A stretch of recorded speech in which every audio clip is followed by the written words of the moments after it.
welcome to our next video. In this lesson, we're going to get GIT on our machine so that we can work with source control.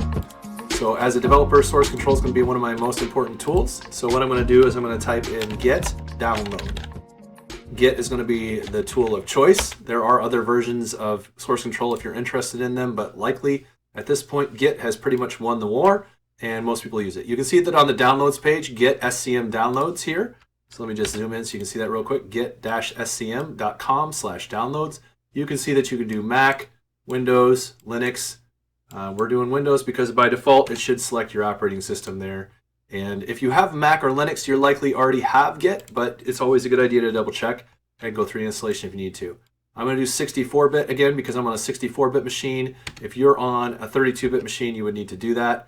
I'm going to do the standalone installer here, which again is going to just give me a nice download that I can run. So I'm going to go ahead and do the download here for the 64-bit GIT installation. So this one's going to be a little bit more involved with the configuration, and we're going to quickly run through a couple of demonstrations just to make sure it's working here once we get it installed. So again, read your EULA, make sure everything's good there and hit next. So by default, we're at C, program files, GIT, and it tells you how much space you need, etc. And that's what we're going to do. So just leave that as the default.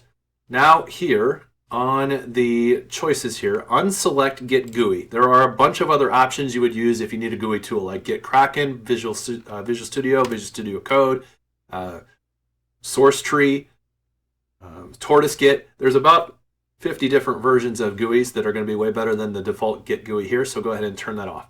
Git LFS for large file support, leave it on in case you ever need it.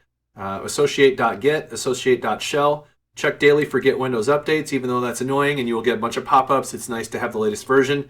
You can go ahead and try to add a Git Bash profile to Windows Terminal. That may or may not work depending on your terminal installation. And the scaler to manage large-scale repositories, I've never used. I don't know what that's for, but I'm going to leave it on anyway. So what we can see there is the options that I have selected. Importantly, make sure that you have Git Bash. This is the most important piece. If you leave Git GUI on, it's not going to hurt anything. You want to make sure to kind of have all this other stuff checked as well. Obviously, this is optional, and this is optional, but the rest of them are not. Go ahead and hit next. So again, the default location here is just Git. Nothing major there, but if you want to change it, you can. If you don't want to create a start menu folder, same option. You can do that if you want, but why?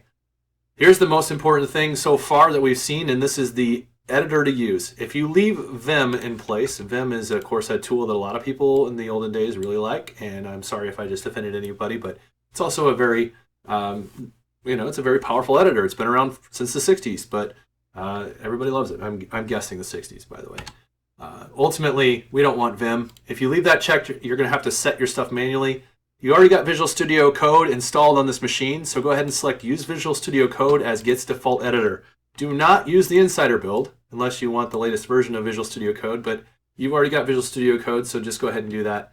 And that lets Visual Studio Code be set as a default editor, even without a configuration file, so you'll automatically be able to configure there.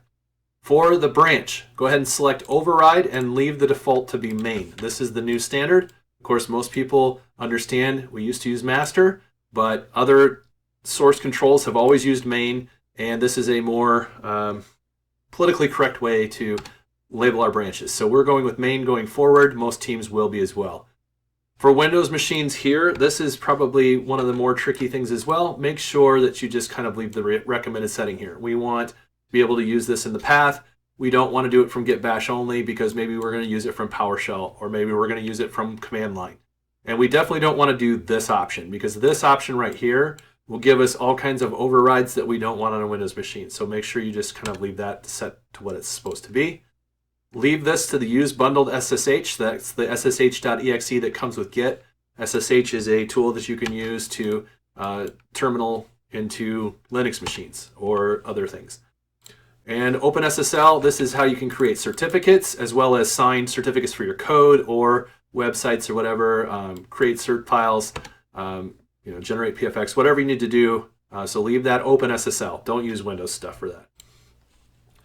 This one right here, this setting is probably the most important setting that you can do as a Windows developer. Now, this matters if you're on a team. If you're not on a team, you can literally do any of these, right? But what we want to do is we want to pretend we're on a team if nothing else.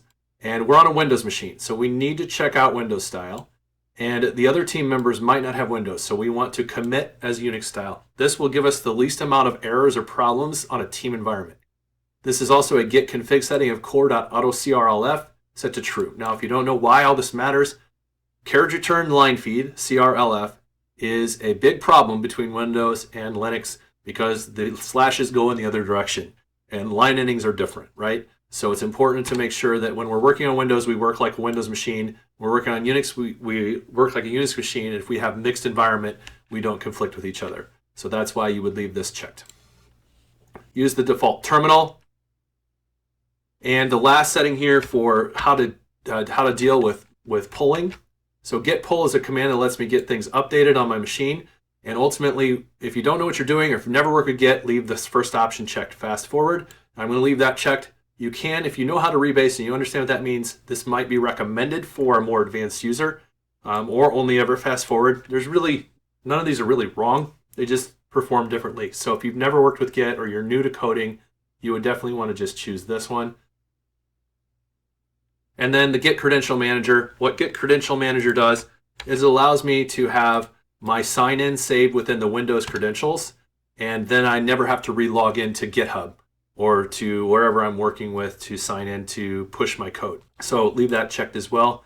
File system caching. We don't need symlinks in Windows. Don't enable any experimental support. So I'm going to get Git installed here, and it looks like this video is getting a little long. So what I'm going to do is I'm actually going to break this into two. I'm going to have a second part to this where we actually just confirm that Git is installed. All right, so we're going to take a quick break. We'll be right back. Thank you very much. We'll see you next time.